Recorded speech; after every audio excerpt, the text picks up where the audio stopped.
El Mediocentro con Alan Krastoviak. Hola, mi nombre es Alan Krastoviak y te doy la bienvenida a un nuevo episodio del podcast del Mediocentro.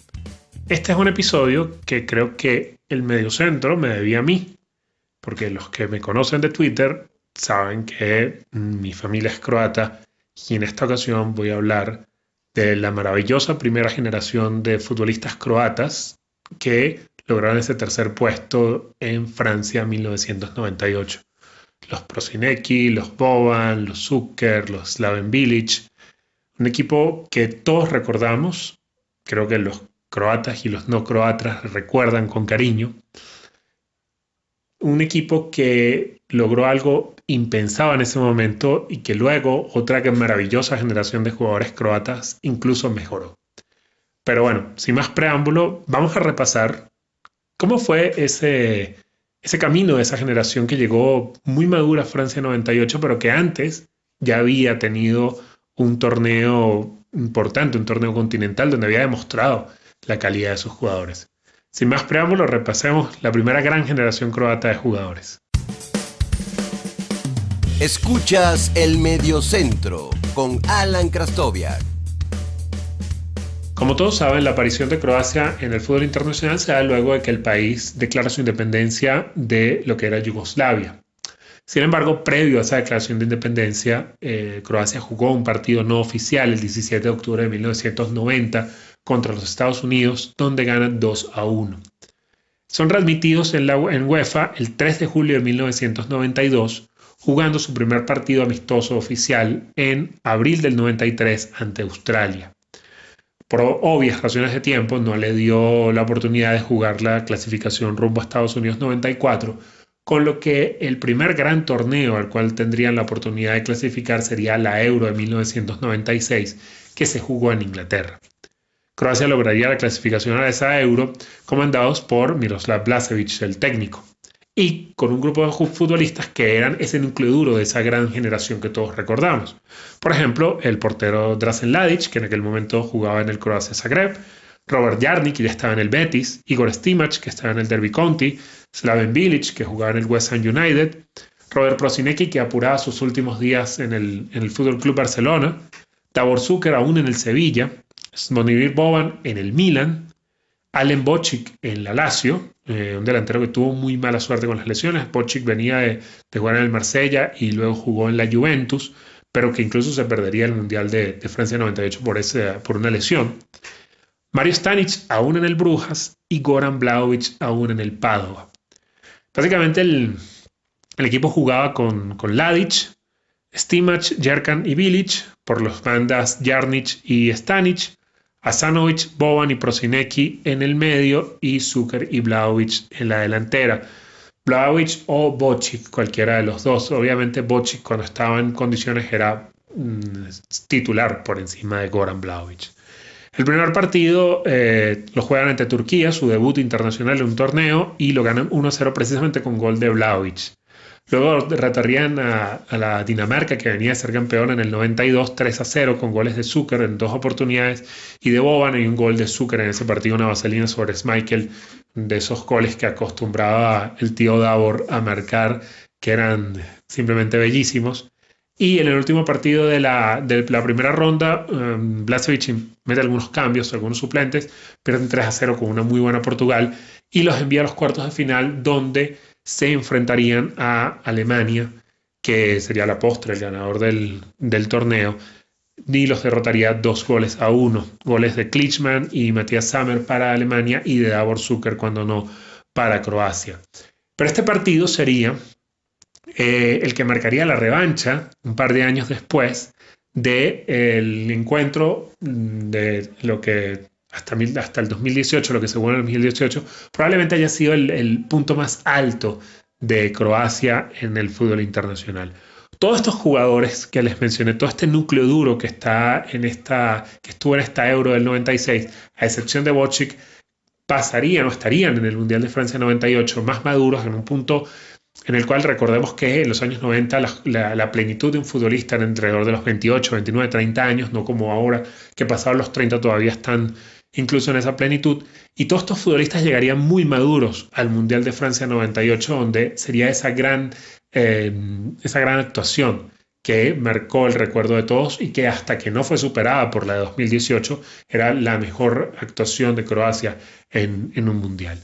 En la siguiente parte revisaré ese camino de Francia 98 y también cómo fue el ocaso de estos futbolistas.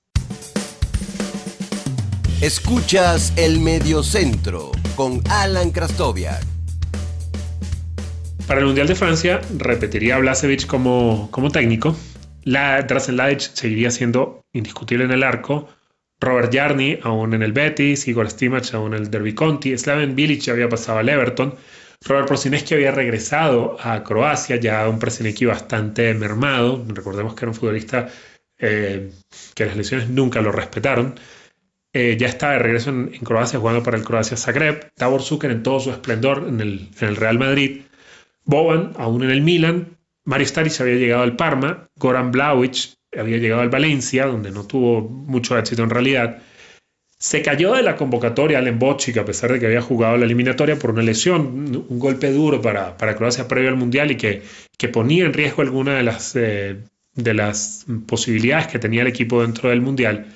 Y aparecieron dos jugadores que tuvieron una muy buena carrera posteriormente. Dario Simic, que sería muy importante en este torneo, siendo titular. Luego, en aquel momento jugaba para el Croacia Zagreb, hoy Dinamo Zagreb, y que luego tendría una carrera importante jugando en Mónaco, Inter y Milán. Y luego estaría Igor Tudor, que en aquel momento aún está en el Hajduk Split, el otro gran equipo de Croacia, y que luego, por ejemplo, jugaría en la Juve. El núcleo del equipo, como les acabo de mostrar, era más o menos el mismo. Blažević metió algunos cambios durante el torneo, empezó con Prosinecki de titular, Vlahović estaba de suplente, pero posteriormente se decidió por jugar definitivamente con dos puntas verdaderos. Stanic estaba acompañando a Šuker en la delantera, pero luego se decidió a poner a Vlahović de titular y el gran damnificado sería Robert Prosinecki. ¿Cómo fue el camino de Croacia en el Mundial? Empezaron con una victoria 3-1 ante Jamaica, goles de Stanic, Prosinecki y Šuker. Luego una victoria muy ajustada ante Japón 1-0 con gol de Šuker. Derrota ante Argentina para cerrar la primera fase 1-0. En octavos con gol de Šuker también, victoria 1-0 ante Rumania. Y luego llegaría ese gran partido, la revancha de lo que había pasado un par de años antes también en cuartos de final de la Euro. 3-0 Alemania, un partido que le salió redondo a Croacia. Robert Jarni, Goran Vlahović y Davor Šuker marcarían los goles de Croacia. En semifinales se enfrentan al local, al anfitrión. Šuker los pone en ventaja y lo que nunca había pasado en la vida, un doblete de un lateral, Lilian Thuram, en aquel momento aún jugando como lateral en la selección francesa, deja a Croacia en el camino. En el tercer y cuarto puesto se enfrentarían a Holanda y con goles de Prosinecki y Šuker ganarían 2-1 para quedarse con ese tercer lugar. El equipo básicamente es formado sobre una estructura con 3 centrales, 2 carrileros, una suerte de pivote, 2 volantes más adelantados y 2 delanteros. ¿Cómo son los nombres de ese equipo? Bueno, viendo la alineación del partido contra Alemania y que fue la que terminó siendo la mejor alineación de Blažević en el torneo, era Ladić en el arco, Stimac, Bilic y Simic en la defensa, Mario Stanic por una banda, Robert Jarni por la otra, Boban, Soldo y Asanovic en el medio campo y Šuker y Vlahović adelante. Probablemente ese lugar de Vlahović habría sido ocupado por Alen Bocic si las lesiones se lo hubiesen permitido.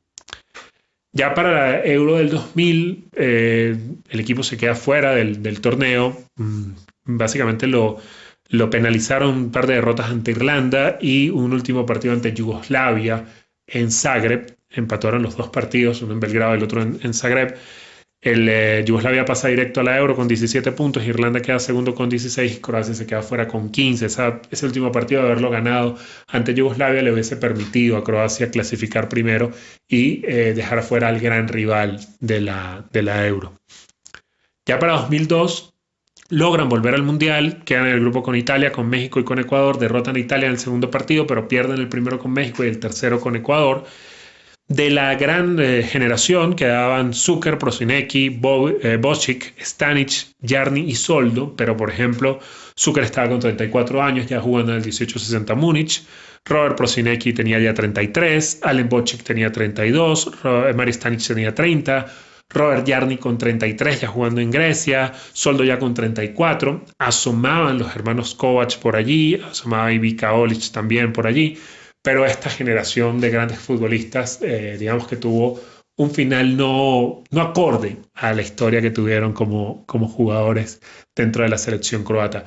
Ya como saben, muchos de ellos han seguido siendo importantes para el fútbol croata. Zucker fue presidente de la federación, Robert Prosinecki ha intentado ha intentado trabajar como técnico en algunos equipos sin mayor fortuna. Boban también trabajó un tiempo dentro del Milan. Quizás el más exitoso en su camino en los banquillos haya sido Slaven Bilic, que fue, digamos, el primer técnico de esta gran generación de futbolistas croatas que lograron el subcampeonato en el Mundial 2018. Fue el primer técnico de Croacia de los Modric, de los Mandzukic, de los Rakitic, etcétera, etcétera, etcétera. Con aquella recordada victoria en Wembley ante Inglaterra, que los deja fuera de una Euro. Pero esta generación dorada, esta primera generación dorada de futbolistas croatas, se quedarán en la historia por eso que hicieron en el Mundial del 98. Recordemos que Davor Zucker fue el goleador del Mundial, nada menos.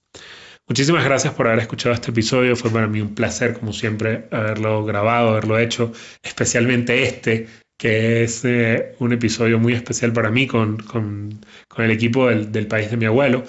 Y les agradeceré mucho si comparten este episodio, si se suscriben en la plataforma en la que estén escuchando. Recuerden que me pueden encontrar en Twitter como @alan_l_ha y pueden encontrar el Instagram de este proyecto como @elmediocentro. Será hasta una próxima oportunidad y muchas gracias.